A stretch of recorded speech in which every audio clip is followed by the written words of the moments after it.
like to develop a show called Mamashri Shakuni, where we believe that every citizen in India has a Mamashri Shakuni inside him, where he or she has many strategies that will benefit the country. We would like to bring into light all these strategies and plans and suggestions to the government as well as to the society or to their families or to their own hearts, that what kind of changes or strategies or plans could be made that can play as a counter effect to the strategies that are already existing in the society which are not giving any productivity. So this show is all about inviting guests, inviting prominent celebrities in the society as well as the common man in India who would have his own strategies in a smaller way or in a bigger way to bring better changes to India and a better India. Let us find out today whether the jewelry lovers of India are finally willing to give up their love for the jewelry for the sake of a better India. Come, let us find. So this is a campaign called Bold or Gold, whether a woman or a man would be bold enough to say that the jewelry does not define me and I would contribute to the country by not buying so much of gold which is not necessary. Okay. So if we request you through this campaign, what would your reaction be, or do you have your own reasons for buying? What would your reaction be? I'd rather prefer not to buy gold. If I'm in a situation to buy gold, I'll invest in land. It's better. As you already said, if you buy gold, we are eventually decreasing the rupee rate. That's why I prefer to buy land. That's fair. Thank you. So you'll be a part of Bold or Gold campaign. Yes. Thank you. You'll be bold. I am bold. So maybe in future, like when it comes, it's my time to do something for my kids or even for me, I won't end up buying or wasting so much money in that. I usually don't spend that much money on jewelry, so I guess I'm already part of that. No Indian who has not wondered that why is it that paparazzi is outside Tirumala temple. Any politician who has got nothing going on in his life or any celebrity who just wants his photo in the limelight makes a visit to Tirupati. That is for sure. The intention behind their visit to Tirupati is a question mark. So we have started a campaign called Plus Govinda, which tells that everything else comes first and then the visit to Tirumala is a secondary aspect altogether. Spirituality, essence is completely lost for the visit made to Tirumala these days. So this campaign we are going to start by motivating people to think before encouraging people like this to go and make a visit in Tirumala, as well as encouraging the paparazzi to continue this kind of a culture. Section, the media, which is always standing over there clicking pictures. Because they're getting direct access, right? So that should be stopped first, actually. Yes. And then, and definitely, as you said, right? So I'd like to ask this Rohit, Aditi, that whether they would support our campaign and would request the media and the paparazzi to stay away from Tirumala paparazzi coverage. If Tirumala is place for the all people, so we don't need to highlight some politicians and all, some superstar and all that. So it's a specifically is the home of God. So it yes, God should be not celebrities. Yeah. Why do you think this culture has started? Why pictures of these celebrities are being taken? Media is means Highlighting the... no, media is means now in the pocket of the superstar and all means politicians. That's why they are. So you feel that media is kept there because of the politicians? Yeah. That is what you feel? Yeah, for publicity they do like that. And the celebrities? Celebrities only do means for publicity and for So I have one question. The media covers these people who visit Tirumala. Is the god being highlighted there or the celebrity? What is their intention? Only celebrities Only highlighted, celebrities. not God. Only because all know the spirituality of that Tirumala. God does not need publicity. The God people. never need publicity. About India burps. If each stomach in India burps, then that is the time when he'll be wanting to think in which way he can be productive towards the country. So we're starting a campaign where we would want to fill every stomach in India at least for one meal.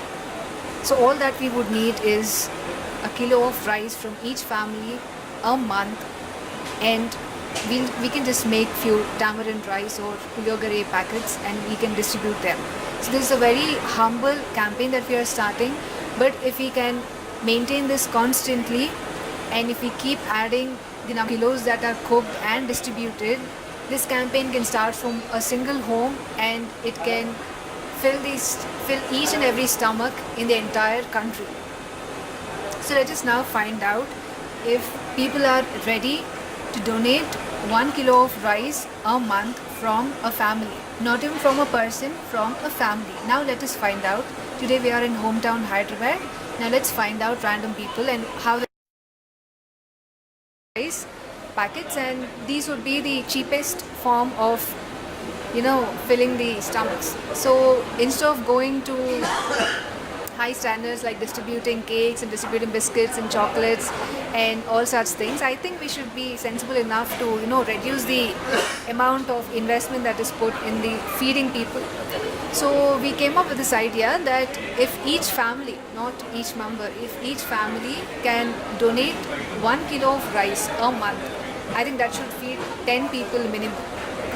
Okay, so this campaign we're trying to ask people if donating just 40 rupees, not 500, not 5,000, not even 100 rupees, not even 50, below 50, just donating 40 rupees or a kilo of rice a month would burn their pockets. And would they be for this campaign? No, I think it's a good idea. Rice and donate. See, anyway, all the households have got rice. So I think I would rather prefer to donate rice instead of money. Because then you'll know. Definitely, I would like to donate rice because that's something that will be used. Money, we don't know where it's going and how many hands it will be going through.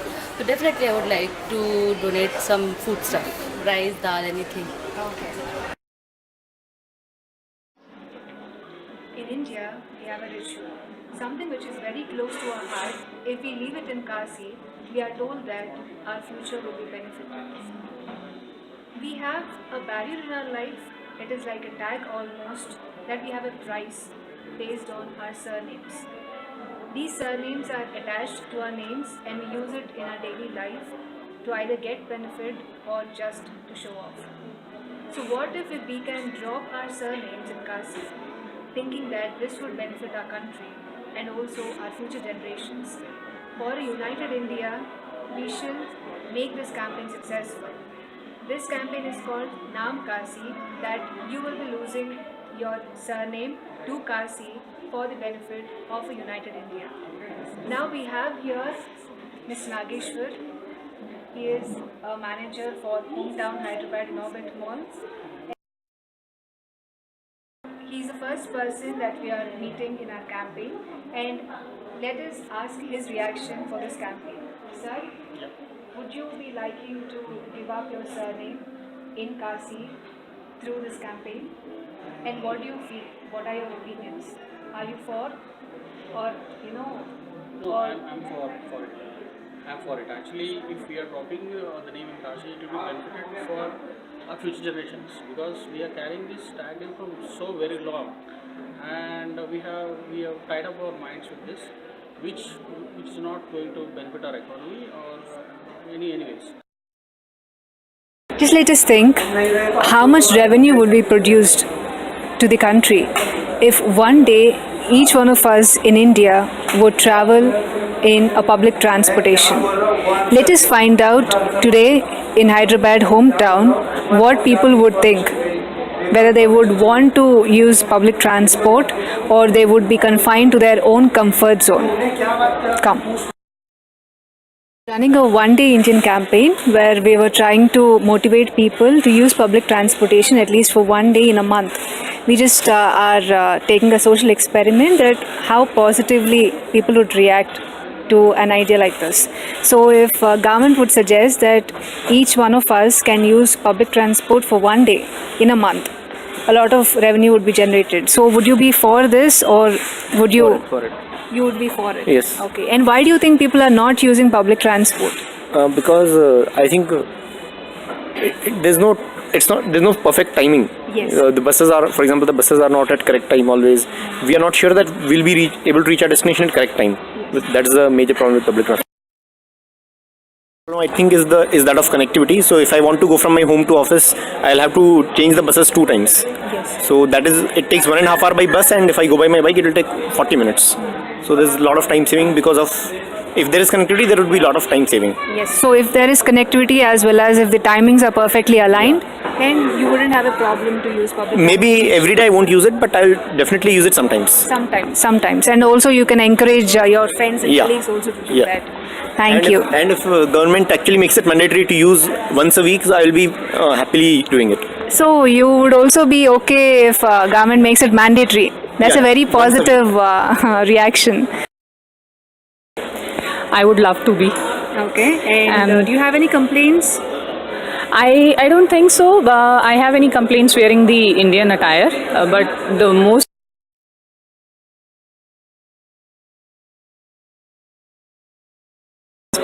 I believe if the public transport provides comfort to the woman, because that's the most important thing. So if I see myself wearing a sari and traveling by a bus, the most discomfort I feel is the most discomfort is that there are people who will gaze you from up and down, and there is that kind of discomfort I feel. That is the only problem I feel. Otherwise, Have you heard of the Cinderella story? I don't think there's anybody in India or worldwide who haven't heard or read about the Cinderella. So this campaign is called the Cinderella Effect, wherein we would like to analyze the effect that has been in the society based on the Cinderella story or similar Cinderella kind of descriptions about women. When a man comes in, calls a woman weak, then we immediately get instigated and we immediately get offended, and then we become very angry. We say it is gender discrimination and we are okay to fight. We go and discuss this with our friends or relatives or elders in the society, and we go and complain. We have a lot of campaigns in the television, blah blah blah, everything. But the same thing when a man writes in the form of a lyric or in the form of a poem or in the form of a statement or in the form of a compliment, when he says that you're as delicate as a flower, it's the same thing more or less. He's calling you weak, basically. I don't think anybody in the world, any woman in the world is as delicate as a flower. We're all human beings, and a woman also is as strong as a human being should be. Maybe not as strong as a man, but definitely not as delicate as a flower. She's somewhere in between. So let us try to find out why that women are not getting offended when they hear to the songs in Bollywood or Tollywood or Collywood or all the woods in the India. We'll just try to find out why people are not getting offended when they are called weak in as beautiful way as possible. It depends on the situation basically.